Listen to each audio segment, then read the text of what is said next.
تو نے طلاق دی. کہنے لگا اس نے کوئی ایک دفعہ نہیں 100 دفعہ مانگی ہے. اور کل تو اس نے جملہ اس طرح کا, جب طلاق ہوئی تو اس دن اس نے جملہ اتنا سے اس نے مجھے کہا اگر باپ کا ہے تو دے طلاق. اب لوگ بھی 100 کھڑے تھے تو میری غیرت کا مسئلہ بن گیا. تو اشتعال کون دلاتا ہے؟ اب سنیں ترمذی کی حدیث, میرے نبی کریم سید عالم صلی اللہ علیہ وسلم نے فرمایا 500 سال لگیں گے جنت میں جانے میں. اتنی دور بندہ ہوگا کہ 500 سال کا سفر ہے, اتنی پہلے جنت کی خوشبو آنے لگ جائے گی. ترمذی میں میرے نبی پاک نے فرمایا جس بی بی نے زندگی میں ایک مرتبہ بھی اپنے خاوند سے بغیر شرعی وجہ کہ بد مذہب ہو گیا, بد عقیدہ ہو گیا, اس کے مزاج میں کردار میں گندگی آ گئی, بغیر وجہ شرعی کے اگر کسی عورت نے زندگی میں ایک مرتبہ بھی اپنے خاوند سے طلاق کا مطالبہ کیا تو اللہ اس بی بی کو جنت کی خوشبو بھی نہیں دے گا. ایک مرتبہ بھی. اور جو روز کہے دن میں 6 مرتبہ کار فارغ 6 معنی دار. یہ حدیث رٹائیں اور انہیں سمجھائیں کہ گھر ٹوٹ جائے گا. جس دن اس نے دے دی اور یاد رکھیں شیر آ گیا, کسی نہ کسی دن شیر آ بھی جاتا ہے. تو یہ نہ سمجھے کہ روز حوصلہ کرتا ہے تو خدا جانے کیا بنے گا.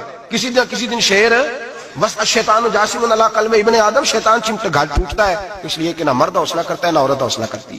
تھوڑا سا حوصلہ پیدا کریں. اور ہاں, بیوی اگر کبھی کسی ایسی بات پر بات کرے یا اس کا مزاج ایسا ہو, تلخ ہو, صبر کریں, حوصلہ کریں. میرے نبی پاک علیہ السلام نے فرمایا بغض نہ رکھے, حوصلہ کریں. مرد کو حکم ہے حوصلہ کریں, دلیری پیدا کریں. ہاں, اس کی ایسی بدتمیزی, ایسی گستاخی جو حقوق و فرائض کے معاملے ہو, ماں باپ کے حق میں ہو, کوئی ایسے مسائل ہو, مقدس لوگوں کے حق میں ہو, تو پھر اس کو, وہ تو ایک صحابی کہ بیوی نے حضور علیہ السلام کے بارے میں نازیبا کلمات کہے تھے تو انہیں قتل ہی کر دیا. تو قتل ہی کر دیا.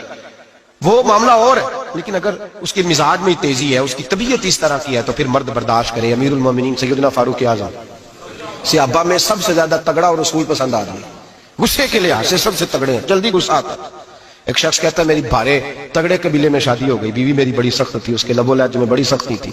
وہ قبیلہ بڑا مالدار تھا تو میں بات نہیں کرتا تھا. ایک دن میری بیوی نے بڑے سخت جملے کہے تو میں جناب عمر کے پاس آ گیا. توجہ ہے آپ دوستوں کی؟ کہتے ہیں حضرت عمر کے پاس آیا تو میں نے دروازے پر دستک دی, بیوی کی شکایت کرنے آیا کہ ذرا مہربانی کریں. تو کہتے ہیں جناب عمر اندر سے اٹھے تو ان کی زوجہ بولنے لگی, کہنے لگی بس آ گیا آپ کو کوئی بلانے والا, ابھی 5 منٹ نہیں ہوئے تھے آپ کو آئے. سارا دن آپ مسجد میں رہتے ہیں, ساری رات آپ چہرے پہ نقاب ڈال کے گلیوں میں گھومتے ہیں, اتنی ڈیوٹی آپ کرتے ہیں. گھر یہ میرا اکیلی کا ہے, بچے میری تنہا کے,